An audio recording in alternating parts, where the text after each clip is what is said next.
Mayor, matanong ko lang po, no? Dahil may mga na-relieve or nasuspending mga pulis, no? At marami pong matitino at mababait na pulis dyan na nagsisilbi ng tapat. Ano po ang kanilang lagay ngayon? Sila po ba ay in full support pa rin kahit na merong mga pulis na natanggal po dyan? Na nga, kawawa naman yung hindi naman sila certain talaga. They acted based on presumptions. Dahil nga, nag-declare ako ng gano'n, it never said na wala ba na ako wala ko inutosan. Tapos, yun yung narrative na gusto nilang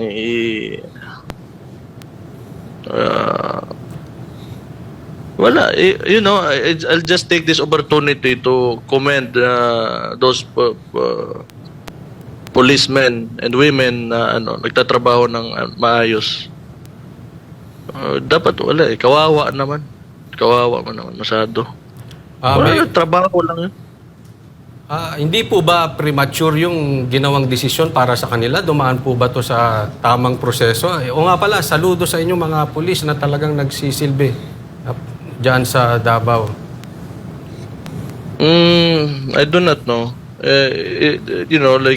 Sila naman yung DILG and whoever. They're in control. It's a national agency, the PNP is under the DILG. So, kanila yun. But the way I see it, their reaction is over. They overreacted. Yun yung nakakatawa and Mayor, alam naman po natin, di ba, pag ang isang tao nag-overreact, hindi kaya ito mga praning.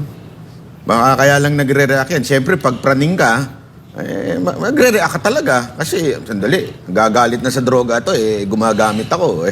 Talaga magre-react ako, di ba? hindi ko alam. Hindi ko alam kung ano talaga yung gusto nila.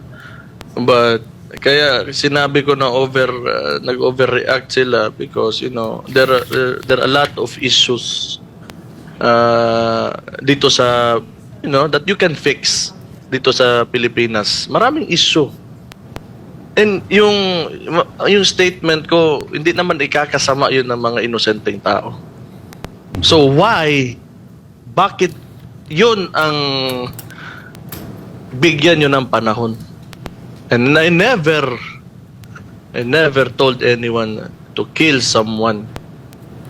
I said ako.